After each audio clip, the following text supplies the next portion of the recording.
Então, o que Jesus realmente quis dizer quando disse: muitos são chamados, mas poucos escolhidos? Mateus capítulo 22, versículo 14, diz assim: pois muitos são chamados, mas poucos são escolhidos. Vamos orar? Senhor, fala conosco nessa noite, traz a Tua palavra ao nosso coração. Vem, Senhor, e agora, e toda resistência espiritual, toda batalha, caia por terra agora em nome de Jesus. Nós liberamos, Senhor, o nosso coração, a nossa mente, como já vivemos no louvor, agora para que o Senhor fale conosco por meio da Sua palavra. Pedimos que todo pensamento seja levado cativo, que nós possamos, Senhor, agora estar em completa sintonia com o que o Teu Espírito quer fazer. Nós nos submetemos à voz do Teu Espírito, em nome de Jesus. Amém. Quando Jesus disse essa frase, essa palavra, está dentro de um contexto, e eu tenho tentado aqui trazer, desde manhã, os contextos que essas mensagens estão sendo ditas. Porque muitas vezes as pessoas usam esse versículo para ameaçar.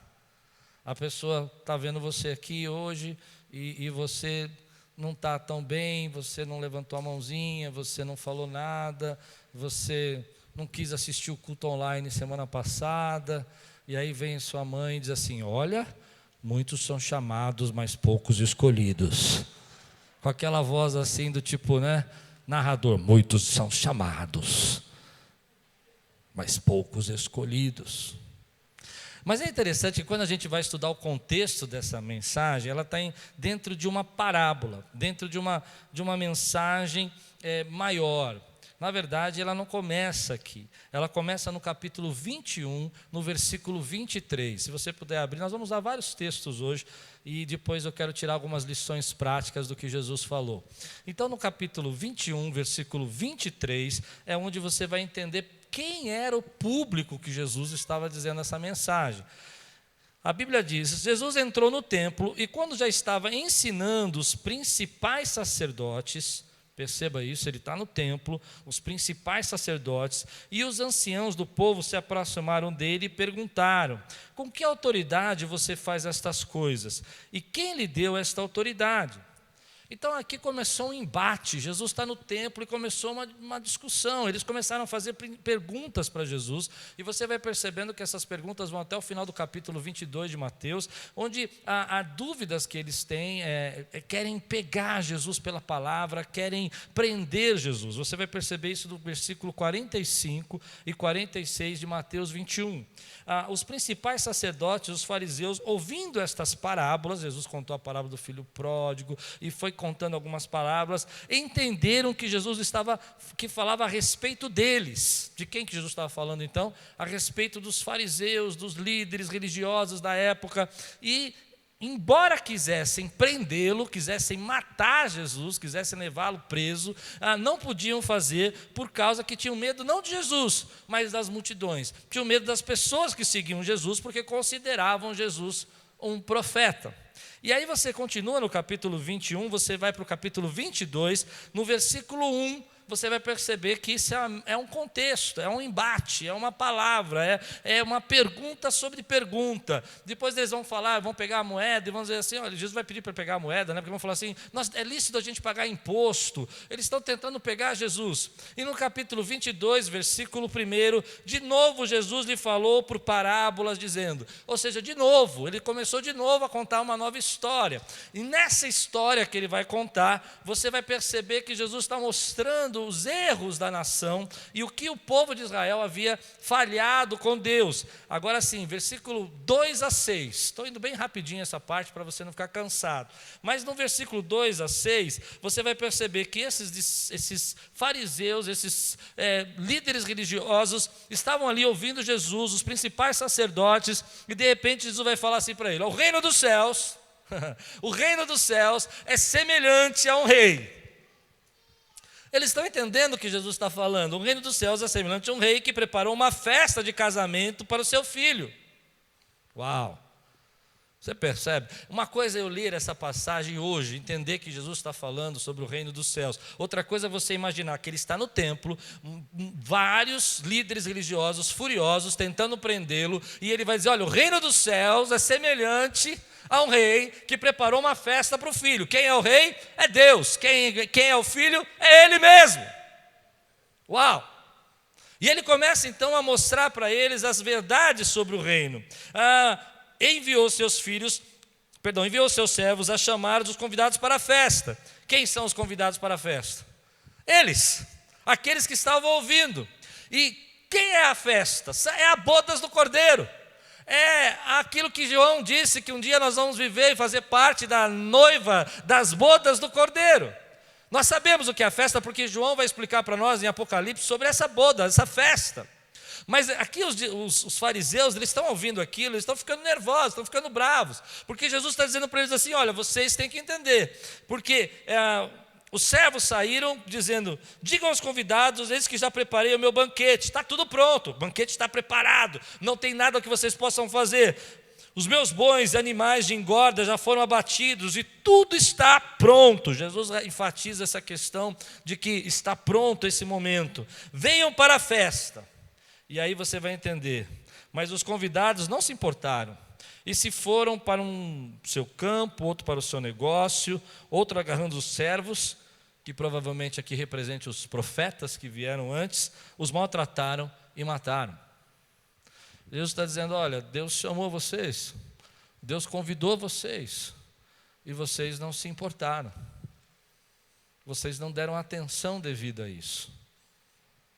Então a Bíblia vai continuar, versículo 7. O rei ficou furioso e, enviando as suas tropas, exterminou os assassinos e incendiou a cidade deles. Pesado isso, né? Olha, vocês não aceitaram e vocês trouxeram condenação para a vida de vocês e para a nação. Lembra que no capítulo 21 de Mateus, eles sabem que Jesus está falando deles. Então, em versículo 8 a 10, Jesus vai aprofundar essa história, essa parábola, e vai dizer: então disse aos seus servos: a festa está pronta, note essa palavra, mas os convidados não eram dignos. Os convidados não eram dignos. Você já imaginou Jesus na frente dos religiosos assim: vocês não são dignos? Os principais sacerdotes, os fariseus, os religiosos, os importantes da época, aqueles que eram os doutores da lei, Jesus diz: vocês não são dignos. E ele vai continuar: vão, pois, para as encruzilhadas dos caminhos e convide para o banquete todos que vocês encontrarem. E saindo aquele servo pelas estradas, reuniram todos que encontraram, maus e bons, e a sala do banquete ficou cheia de convidados. Jesus está dizendo que a primeira proposta era uma proposta que a nação de Israel recebesse a palavra de Deus e fizesse parte dessa festa, mas eles não aceitaram. E a segunda proposta é mais parecida com arrastão. Sai por aí, prega para todo mundo, sendo eles maus ou bons, não importam, tragam para a minha festa, falem do meu amor, convidem para a festa do meu filho, para a festa das bodas do Cordeiro de Deus. Essa festa que você foi convidado para participar. Quem pode dizer glória a Deus por isso, querido? Eu não sei se isso é pouco para você, mas para mim isso é um presente. Saber que Deus nos convidou para participar dessa festa. Saber que outrora estávamos presos nos nossos próprios pecados, nos nossos próprios erros, e um dia Deus olhou para nós e disse: venha, eu estou chamando você. Eu estou chamando você, eu estou tirando você da sua angústia, dos seus pecados, porque eu chamo você para participar daquilo que eu preparei para você lá no tempo, quando minha palavra foi dita que o filho da mulher pisará na cabeça da serpente. Quando Eva caiu e Adão caiu, lá naquele dia eu já estava preparando o meu chamado para você. Você é esse que eu escolho, que eu chamo para vir estar conosco. Mas aí vem o problema. Então, versículo 11. Mas quando o rei entrou para ver os que estavam à mesa, Perdão, versículo 8 a 10. Então disse os seus servos: a festa está pronta, mas os convidados não eram dignos. Vão para as encruzilhadas, os caminhos, e convidem para o banquete todos que vocês encontrarem. E saindo aqueles servos pelas estradas, reuniram todos os que encontraram. Note aqui, maus e bons. Maus e bons. E a sala do banquete ficou cheia de convidados. Agora sim, versículo 11 a 13. Mas quando o rei entrou para ver o que estavam à mesa, notou ali um homem que não trazia veste nupcial. E aqui está o problema do texto. O problema do texto é que Jesus está falando para esses homens, mas agora parece que Jesus vai ampliar o que ele está falando. Ele não vai falar só para aqueles homens, mas ele vai começar a mostrar uma outra realidade. Ele vai dizer: olha, então eles saíram, e eles convidaram, e a sala ficou cheia, vieram bons e maus. Ou seja, talvez Jesus estivesse pensando nos publicanos, nas prostitutas, naquelas pessoas que eram a escória, que Jesus andava com Jesus e foram transformados por ele.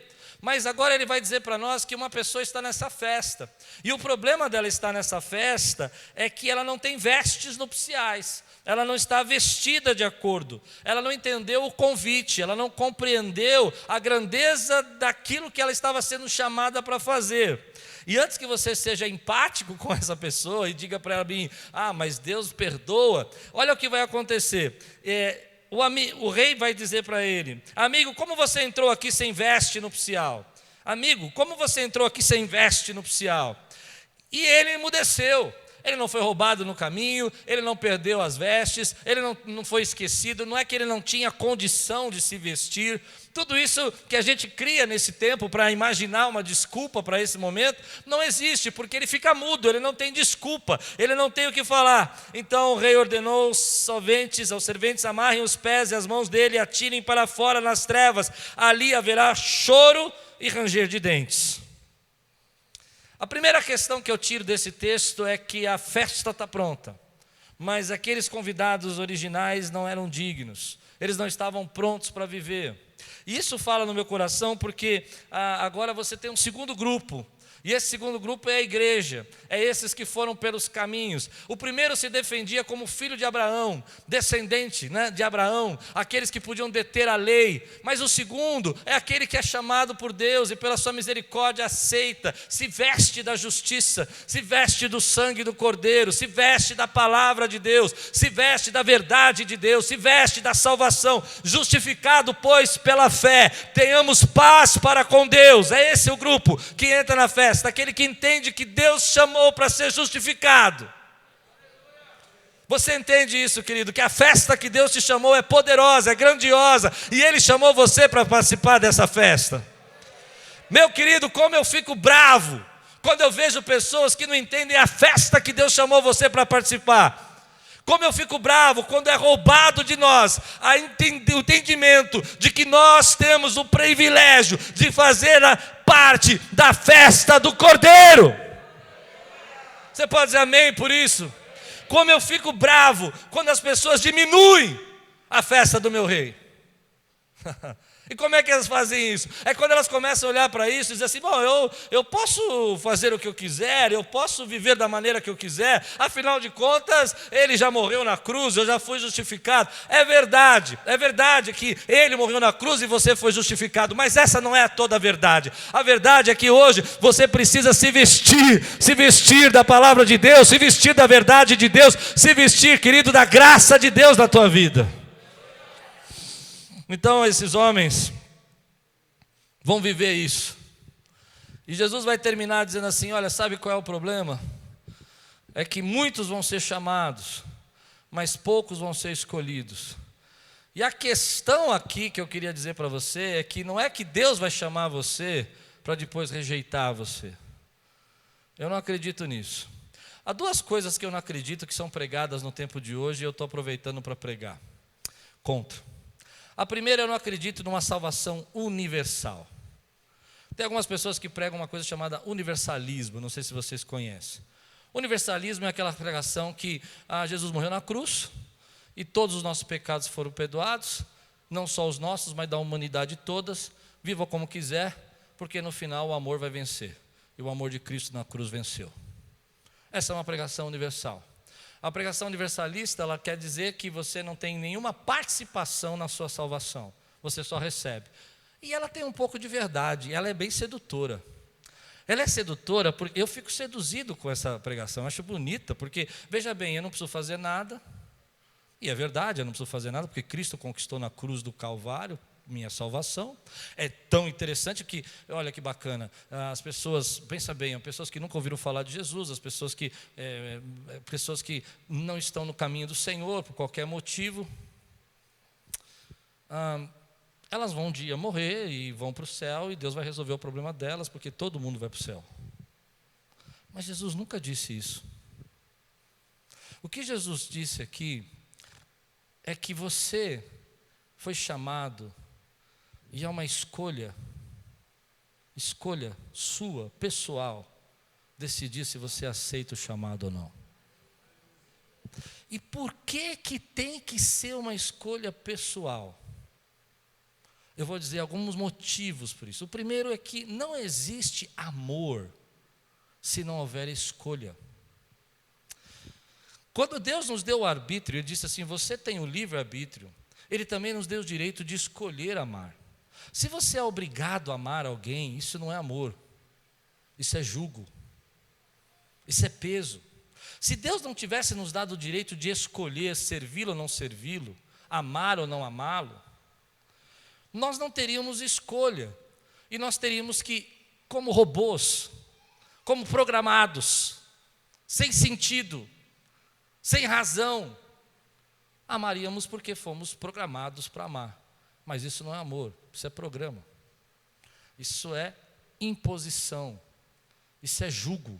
Se eu chego para uma pessoa e diz assim, olha, você tem que me amar, e você é obrigado a me amar, e ela começa a pensar que me ama, na verdade ela não me ama, ela está escravizada por aquilo que eu oprimi ela a fazer. Mas o livre-arbítrio diz assim, você tem uma escolha, de aceitar o meu chamado ou não aceitar, de escolher se vestir das vestes nupciais ou não escolher. Por isso, muita gente vai olhar para esse texto e vai dizer assim, mas como Jesus está falando isso? É porque quando você entende essa ideia de que esse chamado não é seletivo, não é um chamado que Jesus vai chamar você, vai dizer para você vir na festa e lá na frente vai falar, não gostei de você, não gostei de você, não gostei de você. Não é assim que funciona. Jesus não vai rejeitar você. Na verdade, é mais ou menos como se você entendesse que quando Deus te chama, é uma decisão sua entrar sem veste nupcial, mesmo que você tenha sido convidado. É uma decisão tua se você vai se vestir do que Deus tem falado com você e vai deixar isso transformar a sua vida ou não. E aí entra no meu coração que, embora Ele chame, a escolha é sua. Se você vai dizer, bom, eu aceito essa palavra na minha vida, eu vivo segundo a palavra. E eu quero dizer para você, você foi convidado para essa grande festa, você foi chamado por Ele. Mas às vezes a sua escolha não é se vestir sobre isso. Você diz, eu tenho outros problemas. E aí eu percebo que a nação de Israel se torna um tipo para nós, que a gente chama na teologia de exemplo. Porque assim como eles foram chamados e foram escolhidos e separados por Deus, Paulo vai dizer para nós que lá na frente ele vai dizer, olha, eles foram depois, acabaram sendo rejeitados, e a ideia aqui é que eles esqueceram os caminhos do Senhor e não entraram na terra prometida. E a terra prometida é um exemplo daquilo que Deus está fazendo conosco, nas bodas do Cordeiro. É um exemplo. Então, olha que interessante. Quem decidiu entrar sem veste? Quem decidiu estar naquele lugar despreparado? Eu sei que é uma analogia que você vai contrariar a mim muito facilmente, mas eu quero usar como exemplo. Algumas pessoas, quando eu vou fazer um casamento, eu vejo as noivas e as pessoas se preparando durante um dia. E você vai dizer, mas Deus não precisa disso. Deus não precisa disso. Mas não é triste que você receba um convite maior do que um casamento, porque há bodas do Senhor, o casamento de Jesus, e você não se prepare para ele? E você não dê importância para isso? Quem escolheu não dar importância é esse homem que entra. E ele não representa uma pessoa, mas ele representa um grupo. Ele representa, como Israel, um grupo de pessoas. Agora, o que são as vestes? As vestes representam na Bíblia, sempre representam santidade, transformação. Aliás, Apocalipse explora o termo vestes brancas de uma forma muito grande, que Deus está dizendo para nós que nós temos que nos vestir. Quando eu escolho a não ser transformado, quando eu escolho a não andar no caminho do Senhor, quando eu escolho a rejeitar, Deus sabe do que você está escolhendo. E uma vez eu ouvi uma coisa que me chamou muita atenção, quando eu pensei sobre isso de uma maneira diferente. A gente não gosta muito de falar nisso porque parece pesado, mas eu queria instruir você.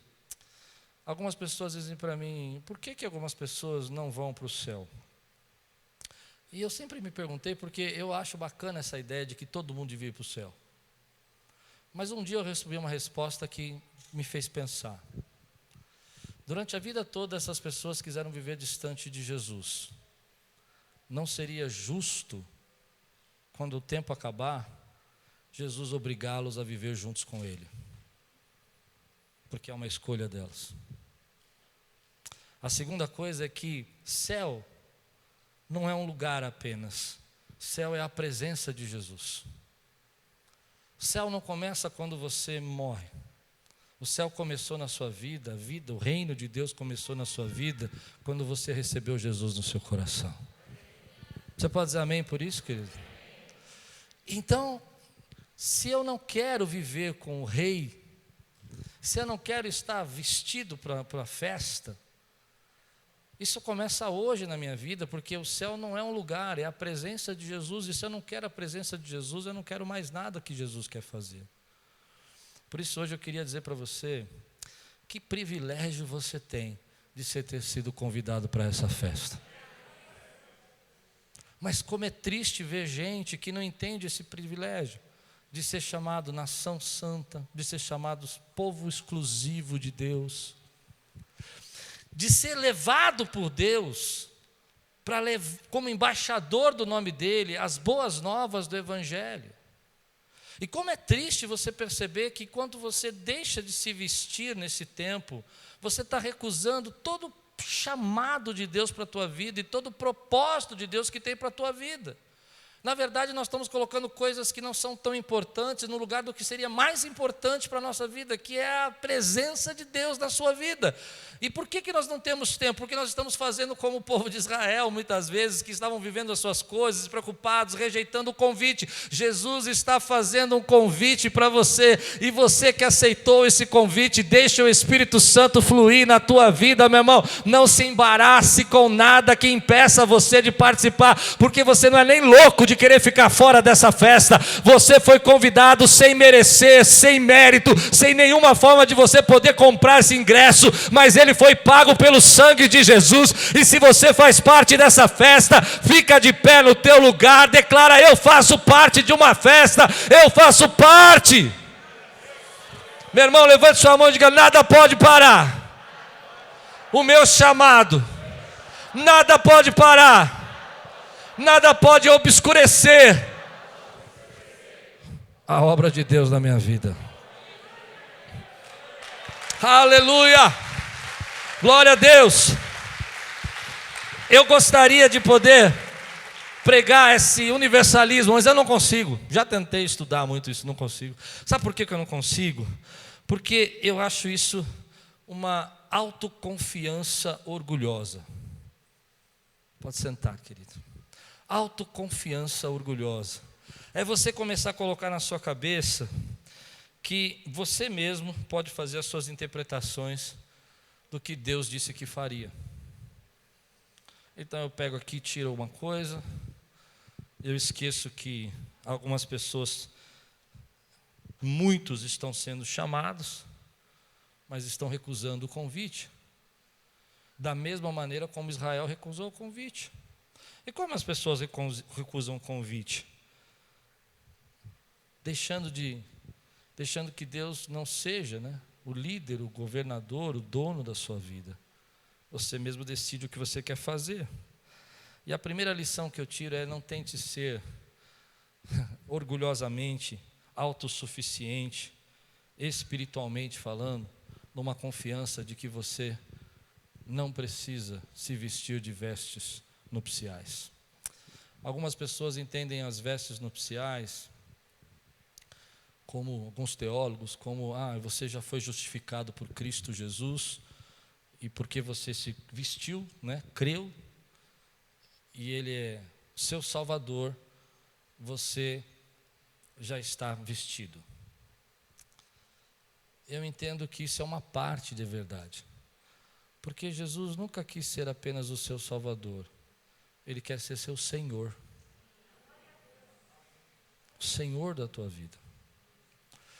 E eu vejo que a gente está num momento espiritual onde nós estamos confundindo devoção, ser um devoto, com ser um discípulo. Posso ir fundo nisso? O devoto admira. Quem aqui já foi de igreja católica vai entender isso. Tem lá um santo que você falava que você era devoto. Mas o que aquele homem, né, ensinou? Eu vi uma história essa semana que falou muito comigo, achei muito engraçado. Diz que um pastor estava numa cidade e ele foi conversar com algumas pessoas. E tinha um camarada bem arisco. E quando ele chegou ali, ele sabia que era pastor, que estava na loja dele, e ele foi fazer uma compra, e ele sabia que era pastor, não ficou com medo que o pastor quisesse evangelizar, disse: olha, eu sou devoto de São Francisco. E o pastor muito sabiamente diz assim: você é devoto ou seguidor? E ele falou: não é a mesma coisa? Ele falou: não, porque o devoto admira, sabe quem é, mas não segue os princípios. Porque se você fosse seguidor de São Francisco, o São Francisco chamado santo, você teria que entregar tudo que você tem, você teria que ver uma pessoa passando necessidade e colocar tudo para ele. Se eu chegasse na sua loja e dissesse: você não tem dinheiro para comprar, você teria que me dar de graça, porque você é um seguidor, não um devoto. Mas como você é um devoto, você não precisa fazer nada disso. E quando eu vi aquilo, eu fiquei pensando na nossa geração, que confunde devoção com seguidor. Nós fomos chamados para ser seguidor. Cristo nunca buscou pessoas que simpatizam com a causa, que curtem Ele, que dão like para Ele. Jesus está procurando discípulos, e Ele chamou você para ser discípulo. E um discípulo segue as pisaduras do Mestre.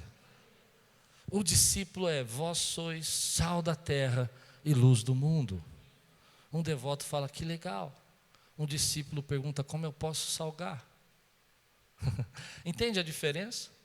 Às vezes nós não percebemos que essas ideias parecem bacanas, mas elas tiram você do foco. Que o foco é que você seja um discípulo, que você possa ser usado como canal de bênção na vida das pessoas, e que você possa levar esse amor de Deus através da sua própria vida. E quando as pessoas enxergarem você, e quando elas ouvirem você, elas possam sentir a presença de Deus na sua vida. Então, como eu vejo tudo isso hoje, é uma geração que, eu tenho falado sobre isso, eu até falei para Deus que eu não queria repetir, mas eu vou acabar repetindo. É uma geração que não entende que a artimanha do nosso tempo não é mandar você para o inferno, mas é fazer você ser estéril. O que é ser estéril? É você não dar fruto. É você ser convidado para essa festa, mas você não dá importância para a festa, você não liga para a festa, e você não permite que Deus use a sua vida. Mas deixa eu dizer uma coisa para você: você foi convidado para a festa, e Deus está usando você. Não deixe que nada distraia você. Você foi convidado para a festa, e você permite que Deus use você, e é por isso que você adora, é por isso que você serve, é por isso que você doa, e é por isso que nós fazemos o que fazemos. Porque nós fomos chamados, mas fomos também aqueles que escolhemos participar dessa festa e trocar as nossas vestes e viver para a glória de Deus, porque um dia, querido, você foi marcado pela presença do Espírito Santo, e você não pode negar que Deus tocou em você. Eu vejo isso, querido, um grupo de pessoas que diz assim: olha, eu não tenho tempo para isso, eu não tenho tempo, eu tenho que correr atrás da minha felicidade. E quanto mais elas correm atrás da felicidade, mais tristes, angustiadas, depressivas elas vão ficando. Mas quando elas dizem: olha, eu sei quem é o meu Deus, e eu entendo que eu faço parte de um reino poderoso, e que tem vidas que estão orando agora, e eu sou a resposta da oração de alguém, eu sou a resposta de alguém. Então elas começam a se vestir da palavra de Deus, e começam a se vestir de toda a verdade, e começam a servir.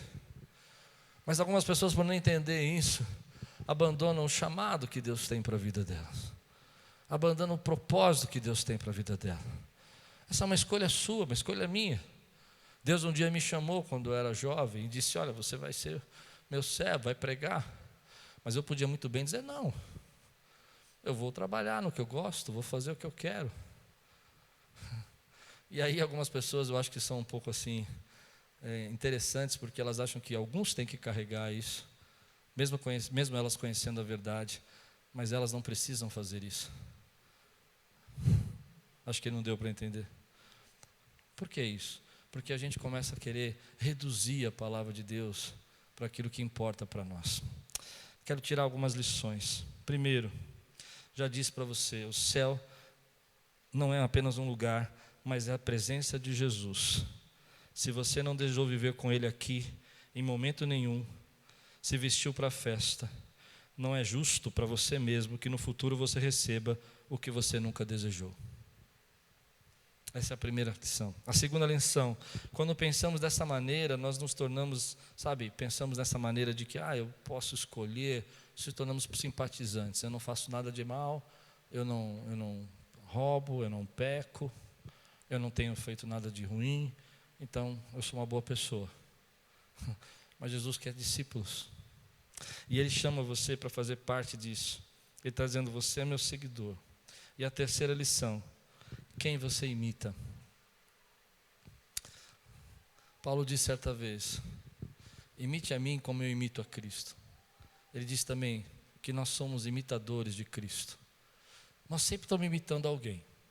Sempre nós estamos modulando, tentando modelar, tentando ver alguma coisa. Se você não imita Cristo, quem você imita? Essa é uma pergunta que a gente tem que fazer quando a gente entende o chamado de Deus para a nossa vida. Deus chamou você para imitar o Senhor. Na sua casa, na sua família, na sua vida, Ele requisitou você para ser um imitador dEle. Isso é um discípulo. Discípulo é aquele que segue as pegadas do Mestre. E você foi chamado por Deus para viver isso, para imitá-lo. Mas sobre tudo isso que eu estou pregando, vem no meu coração um alerta. Você já pensou no convite que Jesus está fazendo para você? Olha o silêncio. Que privilégio é você ter recebido esse convite.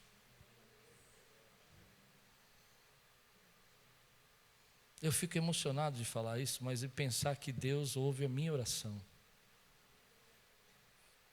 Que Deus atende o meu chamado. Que Ele me chama de amigo e não de servo. Que Ele me desperta do sono, como eu preguei de manhã, e me faz enxergar aquilo que não vem da parte dEle para a minha vida. Querido, você é tão amado, que Ele convidou você para fazer parte da festa. Você é tão amado, que Ele também te deu a escolha de você dizer se você quer fazer parte ou não da festa. Está tudo pronto, tudo conquistado por Cristo Jesus. Todos os nossos pecados foram perdoados pelo sangue de Jesus. Mas é uma escolha sua se você aceita isso ou não aceita. Se você se submete. Mas quando eu penso nisso, eu fico impactado de pensar o quanto você pode fazer e o quanto Deus quer usar você para o reino dEle. E é por isso que eu estou pregando tudo isso, para você entender que Deus colocou em você dons, talentos, ministérios, e que eu preguei quinta-feira sobre isso, que a sua identidade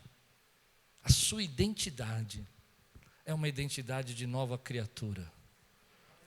Vai pelas ruas, pega maus e bons, tragam pelos cantos aí, e traga para a minha festa, e enche esse lugar. Porque eu vou convidar você para participar das bodas do meu filho. E a sua identidade agora não é mais de qualquer um, mas a sua identidade é de filho de Deus. Que privilégio, querido. Deveria dar em nós o desejo de sair por aí gritando o nome de Jesus e falando do amor dele, se você entende essa festa. Se você entende que um dia tudo isso aqui vai passar. E o que nós estamos vivendo nesse tempo é um drops daquilo que vai acontecer no final, segundo a palavra de Deus. Mas você foi convidado para festejar. E eu vou dizer uma coisa para você, vai valer a pena. Eu vou falar agora, posso pregar?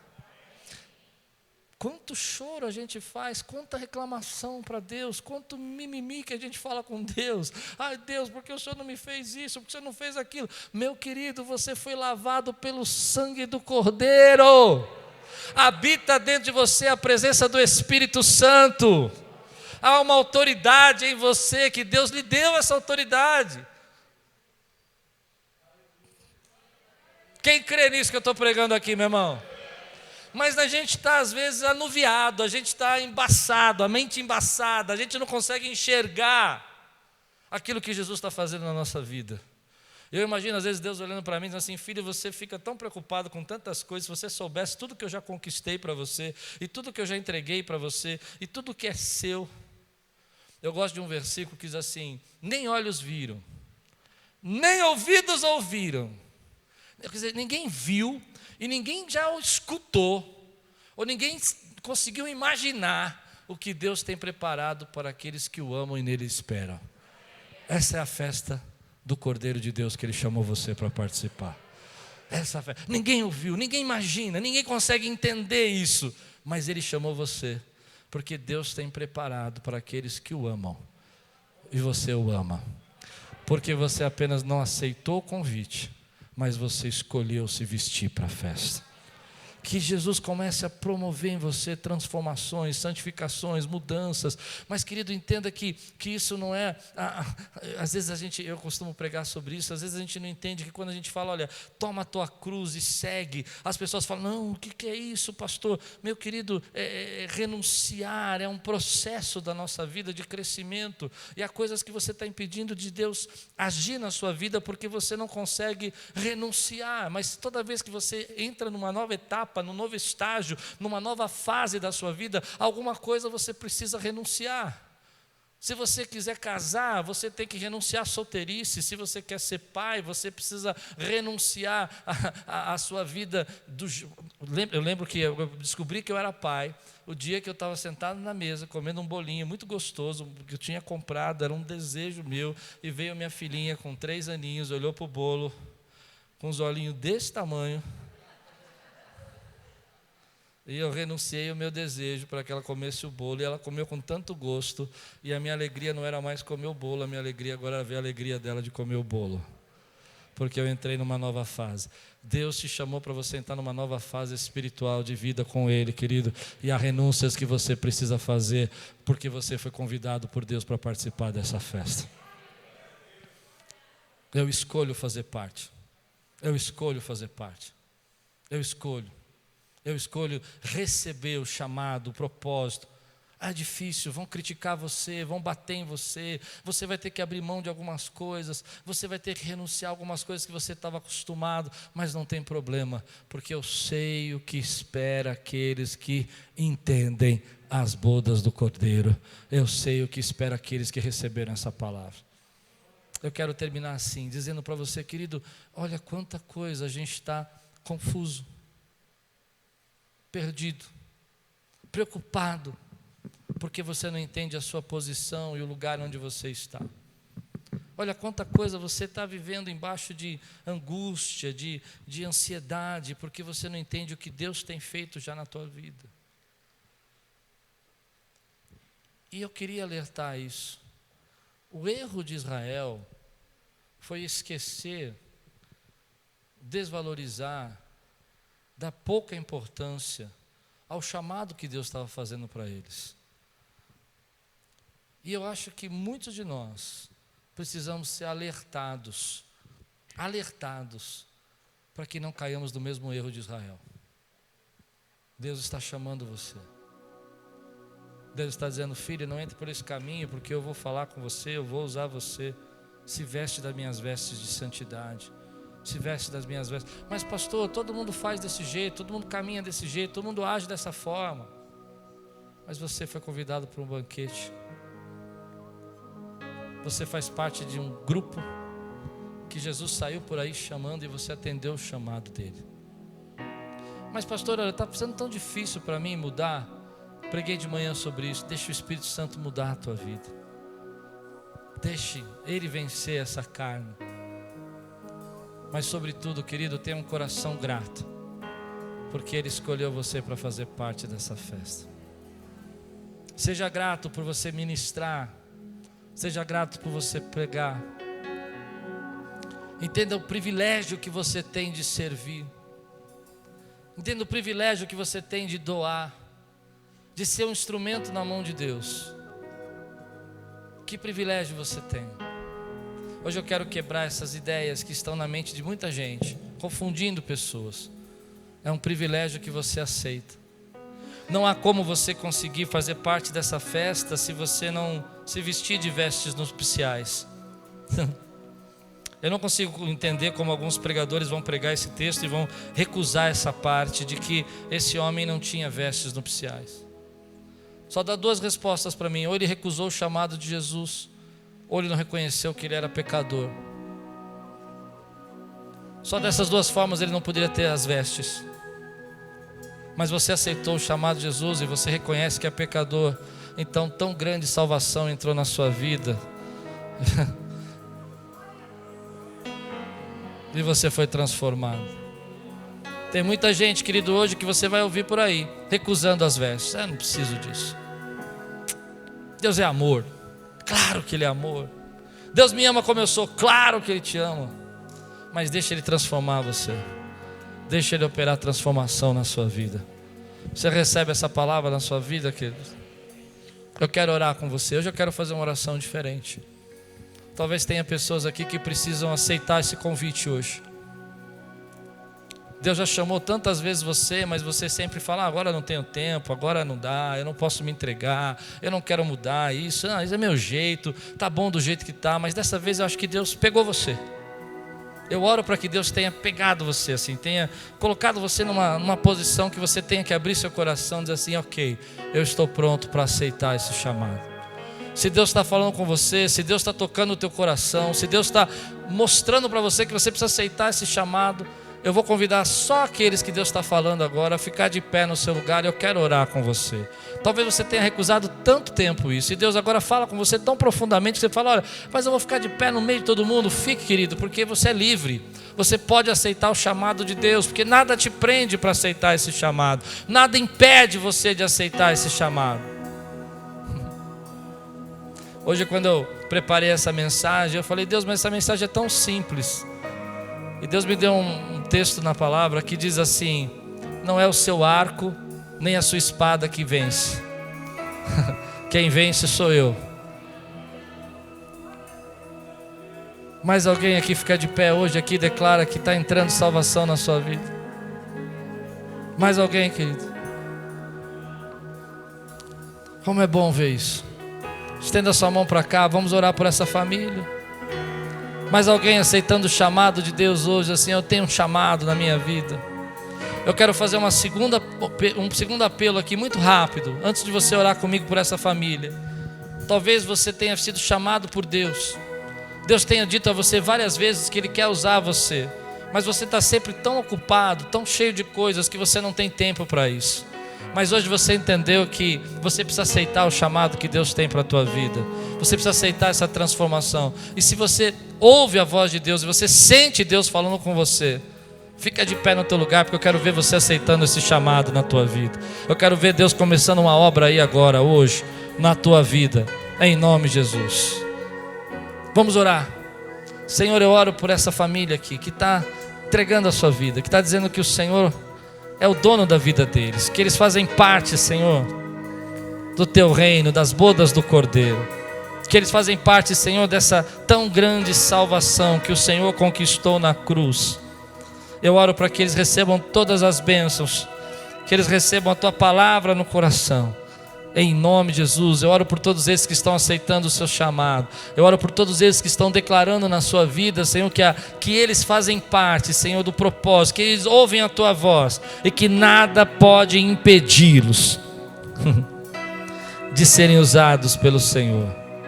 Em nome de Jesus. Amém. Agora todos nós que fazemos parte das bodas do Cordeiro, fica de pé, e se você celebra essa festa, dá um glória a Deus, querido. Aleluia.